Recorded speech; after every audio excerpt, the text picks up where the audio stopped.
இப்படி பெட்டல்ஸ் மாதிரி நான் கொடுத்துக்கிட்டேன். ஓகேவா?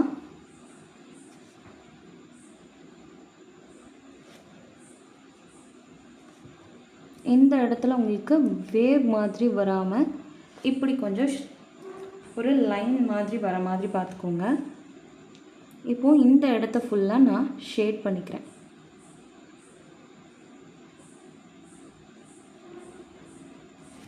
இந்த மாதிரி ஃபுல்லாக எல்லா பெட்டல்ஸ்லையுமே நான் ஷேட் பண்ணிக்க போகிறேன். ஸோ இது இப்படி வந்து உங்களுக்கு இதாகிற மாதிரி இருக்கணும்.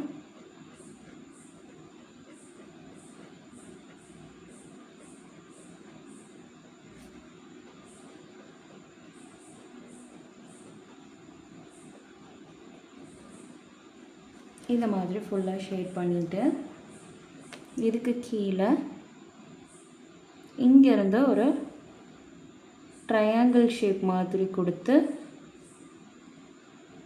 அதோடைய எட்ஜஸை நான் ஷார்ப்பாக கொண்டு வராமல் இப்படி கொஞ்சம் பெண்ட் ஆகி வர மாதிரி நான் கொடுத்துருக்கேன்.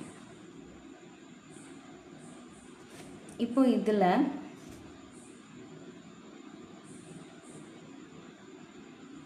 இப்படி 2 லைன் ட்ரா பண்ணி கெயின் கொஞ்சம் ஸ்பேஸ் விட்டு திரும்ப 2 லைன், திரும்ப ஸ்பேஸ் விட்டு திரும்ப 2 லைன் ட்ரா பண்ணியிருக்கேன். இப்போ இந்த லைன்ஸை நான் திக் பண்ணிக்கிட்டேன். ஓகே, இதுவுமே என்னோட ஓன் டிசைன் தான். இதுக்கு கீழே நான் இப்படி ஃபுல்லாக வெயின்ஸ் மாதிரி மட்டும் கொடுத்துக்கிறேன். ஒரு டாட் வச்சு ஒரு லைன். ஓகேவா? ஸோ இந்த டிசைனோட அவுட்புட் உங்களுக்கு இப்படி தான் இருக்கும். நெக்ஸ்ட்டு டிசைன் போகலாமா?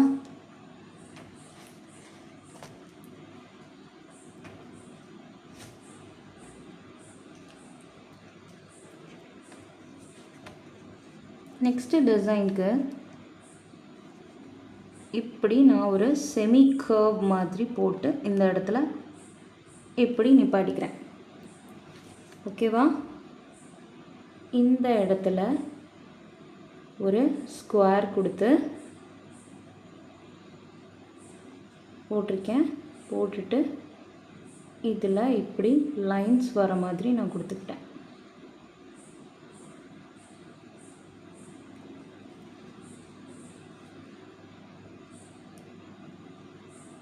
இப்போ இந்த ஜும்காவோட இதை இங்கே லென்த் இழுத்துட்டு வந்துட்டு இங்கேயும் இப்படி கொண்டு வந்துட்டு இந்த இடத்துல நான் இப்படி ஜாயின் பண்ணிக்கிறேன்.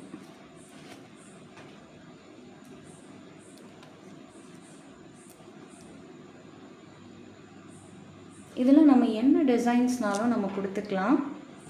நான் இதில்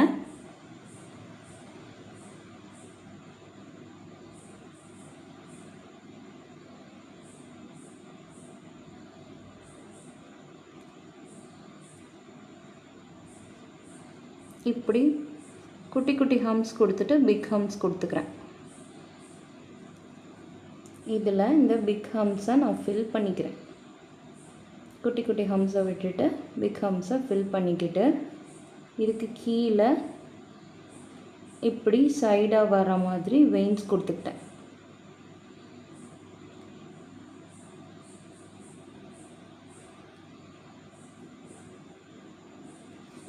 இப்போ இதுக்கு கீழே இப்படி கர்வ்ஸ் மாதிரி கொடுத்துட்டு இங்கே நான் ஒரு குட்டி எலிஃபண்ட் கொடுத்துக்க போகிறேன். எலிஃபண்ட்டுக்கு இங்கேருந்து இப்படி ஒரு கர்வ் லைன் மாதிரி ட்ரா பண்ணிவிட்டு இங்கே இப்படி ஒரு கர்வ் கொடுத்துட்டு இப்படி கொண்டு வந்து இப்படி போட்டுக்க போகிறோம். இந்த இடத்துல ஒரு டாட் ஐக்கு வச்சுட்டு 2 கர்வ் மாதிரி இப்படி ஃபில் பண்ணிவிட்டு ரிமைனிங் ஏரியாஸ் ஃபுல்லாக நம்ம ஃபில் பண்ணிக்க போகிறோம்.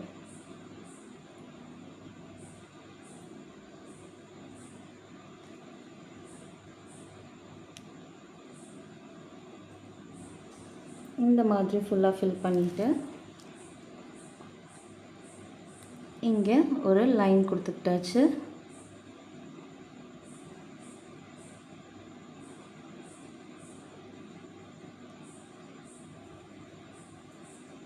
இப்படி அந்த டிசைன்ஸில் போட்டோம்ல, ஸோ அதை மாதிரி நான் போட்டுக்க போகிறேன். போட்டுட்டு இதில் கீழே ஹம்ஸ் கொடுத்துக்கிறேன்.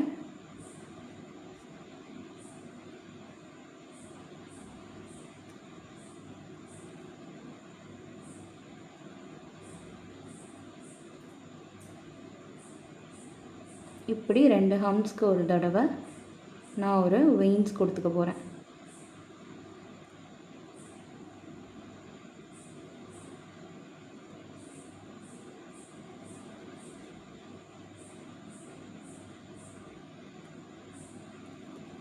ஓகேவா?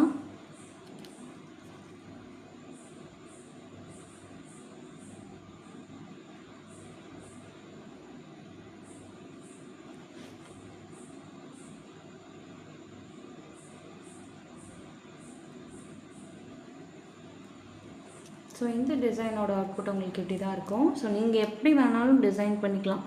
இதை எப்படியே பண்ணாலும் பண்ணிக்கலாம், இல்லை செக்கை கன்வெர்ட் பண்ணிக்கலாம், இல்லை இந்த இடத்த நீங்கள் ஃபில் பண்ணாமல் இதை கூட நீங்கள் ஃபில் பண்ணிக்கலாம். இந்த இடத்த நான் இப்படியே விடாமல் இந்த இடத்துல இப்படி குட்டி குட்டி ஸ்பைரல்ஸ் நான் கொடுத்துக்கிறேன்.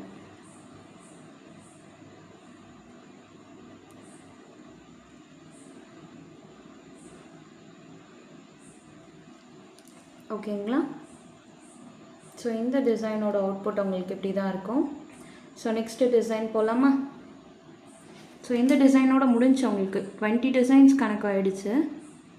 ஓகேவா? ஸோ நீங்கள் போட்டு ப்ராக்டிஸ் பண்ணுங்கள். ஓகேவா? இந்த டிசைன்ஸ் போடும் போது கொஞ்சம் பட்டையாக இருந்தால் நல்லாயிருக்கும் அப்படின்னு நினச்சிட்டு நான் அப்படியே கோன் யூஸ் பண்ணேன். பட் அதோட அவுட்புட் என்ன இதில் இருந்துச்சுன்னு உங்களுக்கே தெரியும். இந்த டிசைன்ஸ் மேலே போட்டிருந்த டிசைன்ஸ் கூட ஓகே, பட் இந்த ரோம்பஸ் டிசைன் ரொம்ப மோசமாகிடுச்சு. ஆனாலும் நான் அதை ஃபில் பண்ணி கொஞ்சம் அட்ஜஸ்ட் பண்ணியிருக்கேன். தெரியுதா? ஷேட் பண்ணி அந்த இடத்த அந்த எம்டி ஸ்பேஸஸுக்குள்ளே நான் கவர் பண்ணியிருக்கேன். அந்த மாதிரி உங்களுக்கு டிசைன்ஸ் சொதப்புனா கூடயுமே நீங்கள் அதை அழிக்கிறதுக்கு உங்களால் முடியல அப்படின்னா கூட நீங்கள் இந்த மாதிரி அட்ஜஸ்ட் பண்ண உங்களுக்கு தெரியணும். ஓகேவா? ஓகே, எல்லா டிசைன்ஸையும் போட்டு ப்ராக்டிஸ் பண்ணுங்கள். ஸோ இந்த மாதிரி உங்களுக்கு ஒரு டிசைன் போட்டுட்டு நெக்ஸ்ட்டு அதை ஃபில் பண்ணும்போது கூட உங்களுக்கு வந்து இந்த மாதிரி மெஸ்ஸப் ஆகும். இந்த இடத்துல நான் மர்ஜ் ஆகிருக்கு, தெரியுதா? நானே என் கையை வச்சு அழிச்சிட்டேன். ஸோ அந்த இடத்த திருப்பி நான் அதை கிளியர் பண்ணிவிட்டு திரும்ப அதை போட்டிருக்கேன். ஓகேவா? ஸோ இந்த டிசைனோட ஃபோட்டோஸ் நான் உங்களுக்கு எடுத்து அனுப்பிடுறேன். ஸோ போட்டு ப்ராக்டிஸ் பண்ணுங்கள். போட்டுட்டு டிசைனுக்கு ஒரு 4 டிசைன்ஸாவது நீங்கள் போடணும்.